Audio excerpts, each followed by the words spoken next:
Alrighty, it's Friday. Let's get to it.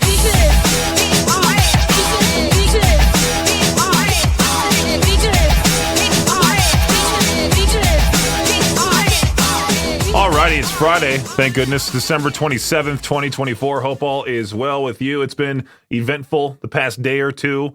I've had some water issues at my place, had some car issues happen yesterday.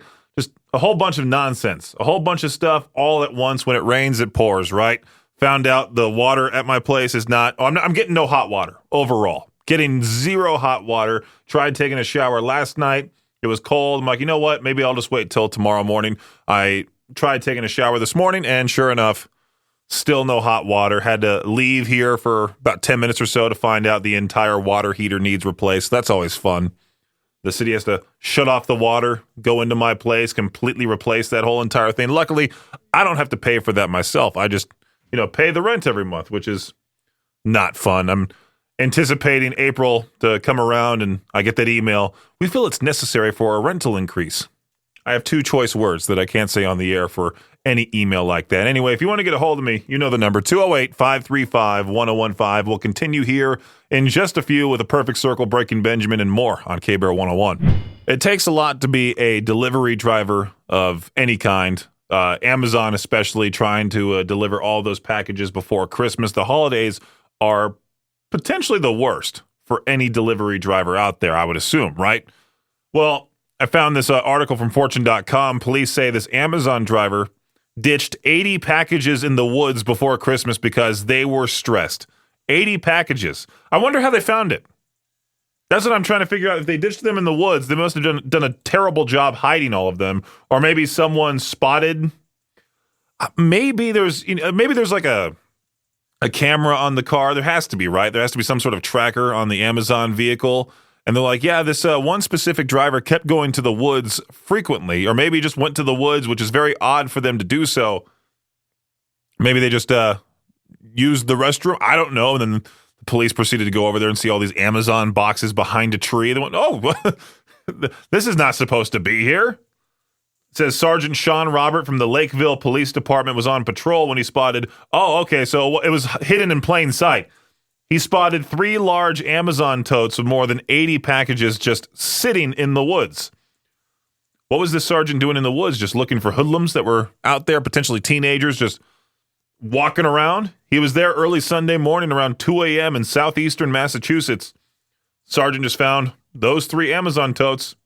The mystery was short-lived. An Amazon driver visited the Lakeville Police Department the following day, admitted that he left the packages on the side of the road. Oh, so it wasn't even in the woods. It just said he left them on the side of the road, close to the woods. Not even behind a tree.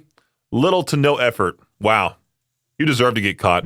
Every year around Christmas, there's always that joke on Facebook saying, how did the McAllisters afford that giant house in Home Alone? Well, the official director of the movie was on the Awards Chatter podcast, and he said back then, John Hughes and I had a conversation about it. We decided on what the jobs were. Kate McAllister, the mom, played by Catherine O'Hara, was a very successful fashion designer, which is where the mannequins in the McAllister basement came from. Meanwhile, Peter McAllister, played by John Hurd, may have worked in advertising, but it's unclear.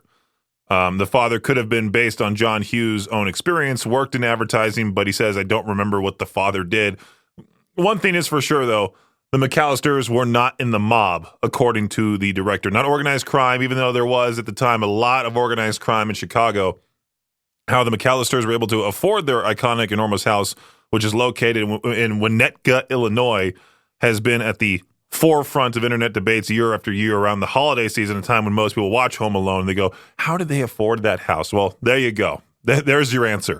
When exactly is it the right time to take down your Christmas decorations, put away your Christmas tree, or if you have a real tree, throw it out to the front yard? I took down my Christmas tree last night. I meant to do it late on Christmas, but I had my friend Bryson over. We hung out. Then I went back to his parents' place, hung out with all of them. By the time I was done with that, it was around 9:30. I'm like, you know what? I'll take care of it tomorrow. And sure enough, I did. I'm glad I did. It's nice and open my apartment again. I do like my Christmas tree being up, but it gets in the way, blocks like half of the path to the kitchen. So I got to do almost like a sideways walk into the kitchen. So it's the best place to put it. Unless I find somehow, some way, a new place to put it. Maybe I'll put it in my second bedroom next year. There's more room in the corner for it there, I would think. Put the presents in there and all of that. Just keep my living room nice and open.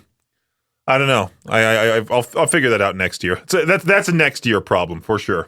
Well, this is going to be a different Shot Clock Sports update because I found this list here from New York Magazine, the 10 biggest sports stories of the entire year. You know, it's December 27th, 2024 is almost over. Let's briefly go down the top 10 here. Juan Soto signs the biggest contract ever. That was nuts, right? It was like 15 years, $800 million, something like that. Not exactly sure. I don't even want to go through all 10. Let's just go through some of these here. Shohei Ohtani's wild and ultimately perfect year. One of the best players to have ever played baseball. Doing so well in the Dodgers, bringing home the Dodgers World Championship. That was really cool. I'm excited to see him do the same thing next year. Jake Paul and Mike Tyson remind us that we're all morons. I like how they put that in the headline. I figured it was going to be a bust for sure. And I still stupidly watched it. Luckily, I didn't spend any money. I just watched it on Netflix and said, wow, that was a waste of time. The Chiefs go back-to-back, much to the NFL's delight. You know, everyone now saying the Chiefs games are rigged. Sports gambling starts to fray a bit. I don't know what that's all about. But yeah, this is a pretty decent list. Number 1, Simone Biles, Snoop Dogg in the 2024 Olympics. That was certainly the highlight of the year.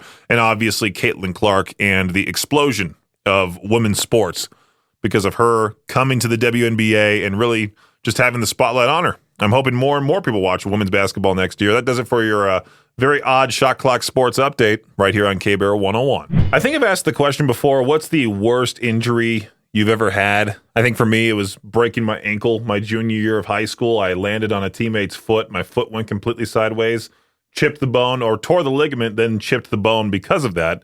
I can't imagine any other worse pain. I don't want to go through any other worse pain than that. I'm reading the story here. I got to tread lightly with this about this UFC fighter named Mateus Mendonca. I believe that's how you say his name. He got kicked in the downstairs area, and he felt this very absurd pain. And he had to be rushed to the hospital because, well, he fractured what's down there. He basically had like a lump. They had to do a surgery. And it turns out he fractured the entire thing. That sounds like the worst pain possible. What's the worst pain somebody can go through? Let me ask ChatGPT. What's the worst pain you can endure? Kidney stones, cluster headaches, childbirth, complex regional pain syndrome. Oh, these all sound horrible. I'm glad I just chipped my bone in my ankle, and that's about it. Just to give you the heads up, the noon hour of Madness and Mayhem, powered by Jalisco's, is available on demand anywhere you get podcasts. Earlier today, I uploaded the conversation we had with Dogface 208 back when he was in studio with us in June of 2022, I believe. That was a fun time. That was a real fun time with him in studio. You can listen to that. You can also listen to yesterday's show. I'll be sure to get today's noon hour up on demand as well. For those that were not knowing at all what I meant by my Facebook question on the K-Bear 101 Idaho Rock and Metal Facebook group asking who would you rather pick, Victor Wilt or Travis Kelce? I'm sure most people are like, huh? I don't know what they're talking about, what he's talking about, but I'll just vote for Victor because it ended up with like 113 votes for Victor, 6 for Travis Kelce. I'm shocked that some people still chose Travis Kelce. Like, I'm sure they had no idea what that question was about. But you can catch up on all the noon hour lore on the noon hour of Madness and Mayhem, powered by Jalisco's The Podcast, on demand wherever you get podcasts. That's right. I forgot Squid Game Season 2 was released yesterday, and I've been meaning to watch it. Yesterday or last night, I just took down all the Christmas decorations. Didn't feel like just watching a TV or a movie or anything like that. I just felt like taking care of what I needed to take care of. And yesterday was already an eventful day in the morning. My head was hurting. I was stressed out. I did not want to go through anything else or try to attempt to watch a movie and end up turning it off or anything like that whatsoever. But I'm excited to check it out this weekend. Squid Game Season 2. I think there's even a video game based off of it. It's pretty sad that, Hollywood is not necessarily all that original anymore, that we have to depend on other countries putting out great content for us. Squid Game Season 1 was by far one of the biggest things when it came out, and Now I'm extremely excited to see how season 2 works out. Makes me wonder why this guy went back to the stupid game in the first place. You think you would be like emotionally distraught and never wanting to come anywhere close to Squid Game at all, but we'll see what happens in season 2. And I will not spoil it on the air. I won't talk about it. Maybe I'll talk about how I'm feeling about the show, but there won't be anything more than that. I don't want to ruin the show for you either. Yeah, it was yesterday I posted a meme about we should start seeing Valentine's Day crap in stores any minute now. Sure enough, I go into Dollar Tree last night because for some reason, you know my habit of wanting to have some sort of sweet after dinner, some sort of treat after dinner. And I was like, you know what? For some reason, I'm craving lemonheads out of all candies. Lemonheads. So I know Dollar Tree has them. And I figured I'd go to Dollar Tree, go get some paper towels and other stuff too, go see what they have for real cheap because, Dollar Tree's great and all that. But sure enough, right as I walk into the store, right there on the right-hand side, all Valentine's Day crap, the day after Christmas. I'm sure they had it up before Christmas too. It didn't seem all that new. It seemed like it was there right up front.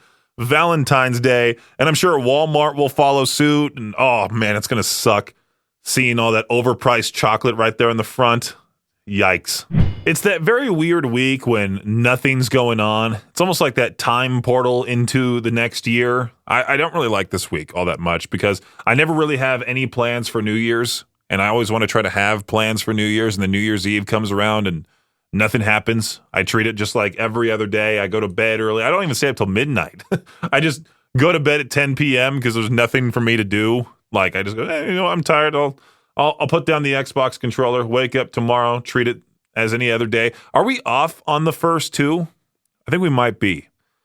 I do like the days off of work, but then there are some times where I'm like, man, you know what? I need to go to work and get things done. And I think I'm planning on doing that this weekend, just spending the entire weekend here doing what I need to do because it's been rather hectic the past couple of days with a whole bunch of stuff that came out of nowhere. Really, life hits you that way. When it rains, it pours, like I said at the beginning part of the show.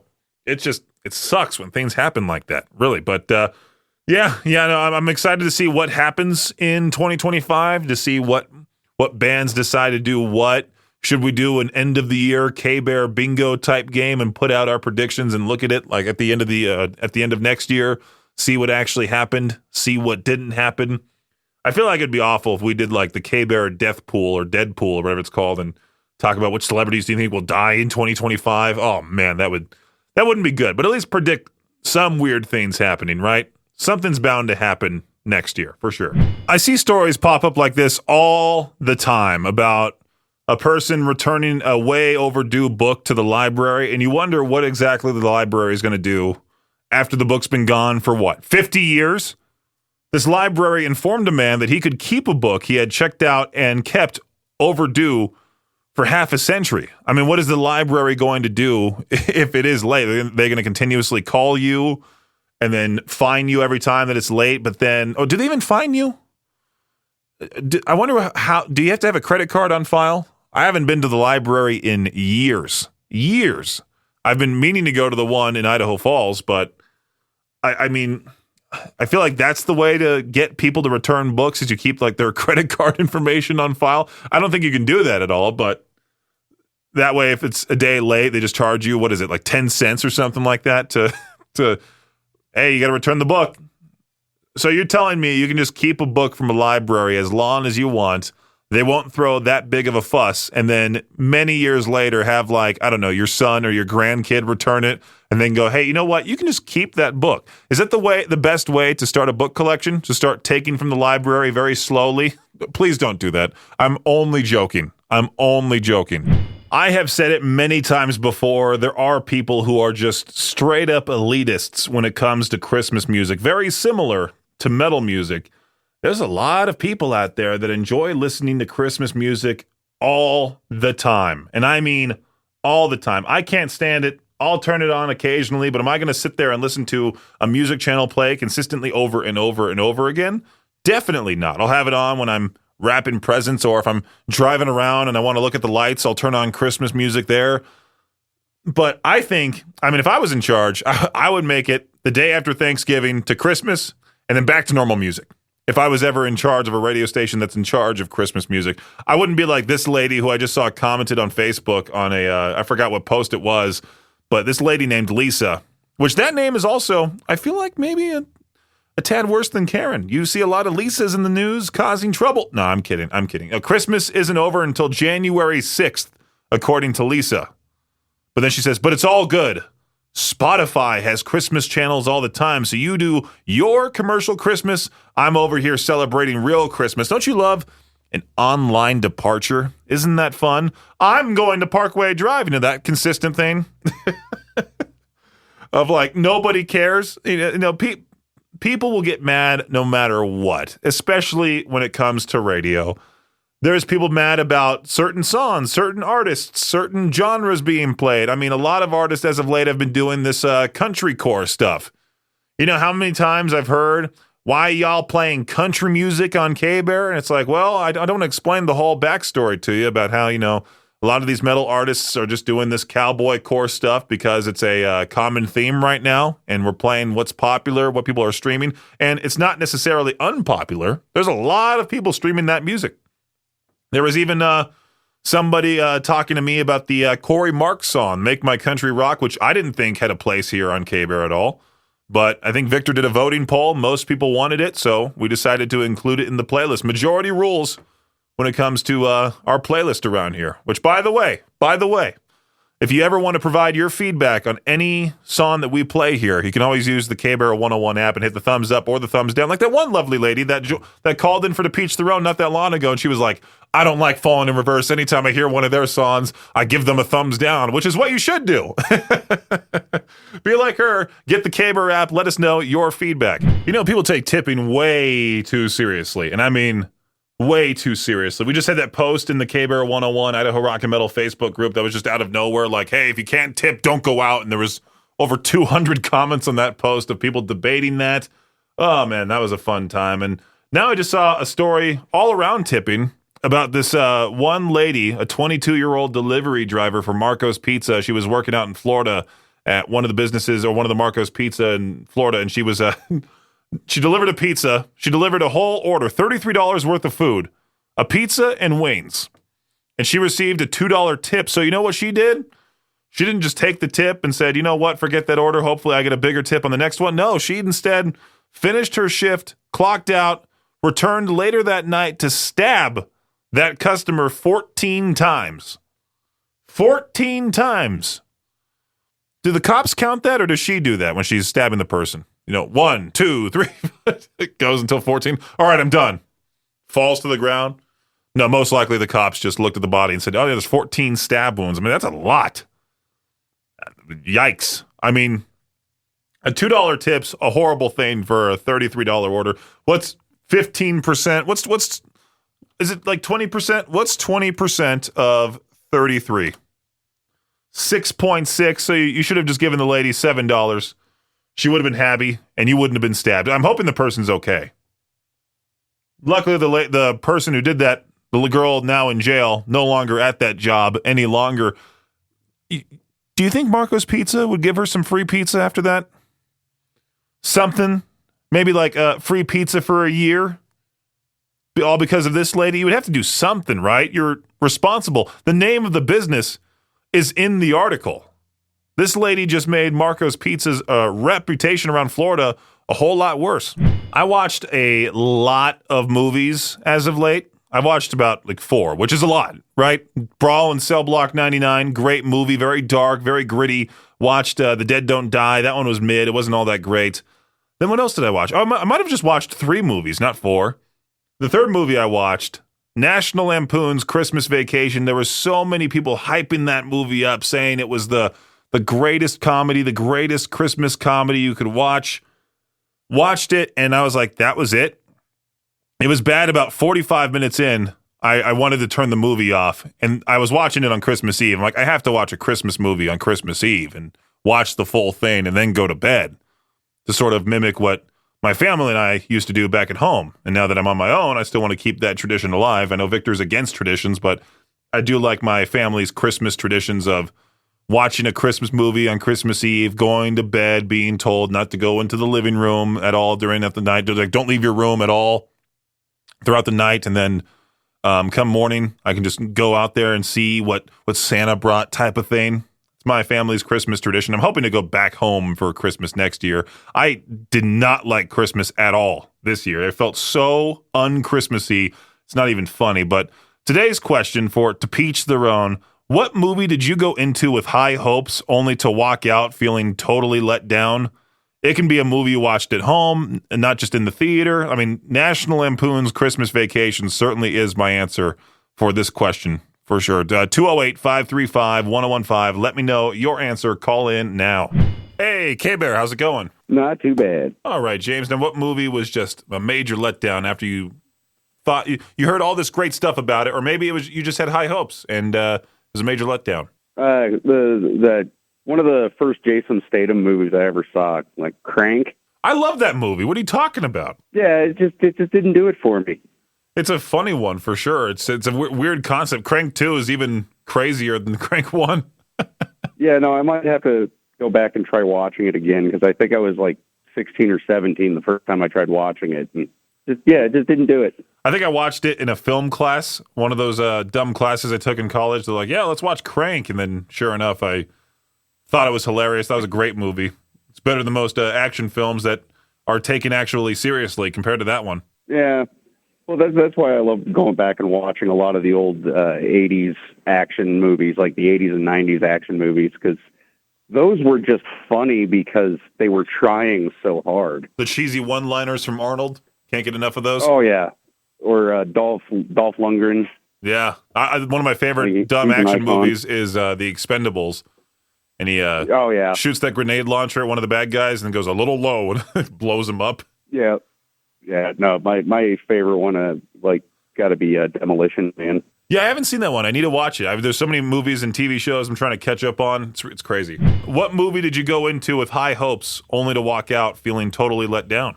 I'm not a moviegoer, and technically I slept through the Fast and the Furious 10 at home watching it. That title itself just sounds like a letdown. Fast and Furious 10. I did get kind of frustrated. Somebody made the great joke online saying they should have called that movie Fast 10 Your Seatbelts, but they ignored that and just called it Fast and Furious 10. How uncreative. And technically, I guess they're going to make a Fast 11. Yeah, they're going to continue making those movies until, somebody major dies again, and I'm sure then they'll wrap it up. Once Vin Diesel's like, I've had enough, or, maybe he unfortunately has an accident and can't do it or something like that. Who knows? Maybe they'll have Fast 28 in a couple of years. Hey, K-Bear, how's it going? Good. What movie did you go into with high hopes only to walk out feeling totally let down, man? Pretty much any of the new Star Wars. Yeah, there was one particular one that I saw that, it's probably the prequel one. I think it's the last Star Wars movie I saw in the theater, whichever one that had the CGI Carrie Fisher to make her look young and how she was back in the older days. Yeah. That movie just kind of stunk to me. Now, the only one was one where they had the pod racing. That one was halfway interesting, but some of the others just drug on. Just, they were trying to fill time. I loved the first three. Went to the theaters as a kid. It was the thing. These new ones just kind of disappointing in my eyes. Yeah, they're definitely trying to milk the already dried up cow. Like they're trying their best to make so much money off of it because now it's owned by Disney, and I'm sure they'll continue to make Star Wars movies very similarly to how they're making all those Fast and Furious movies till finally nobody shows up to see them, and then they go, okay, maybe we should move on to something else. Right, and Disney paid big bucks to Lucasfilms for that. Yeah, they're going to try to get it back. But yeah, that's the one that came to mind. Just really, the later ones just really, to me, it's just almost just grabbing any character and trying to pull a plot out of it and really not all that great. Right. Thanks for listening to Peach's Pit Party, the podcast. If you enjoy the show, please share, subscribe, and rate the podcast. Peach's Pit Party is hosted by me, Peaches, and is a production of Riverbend Media Group. For more information or to contact the show, visit riverbendmediagroup.com. Until next time.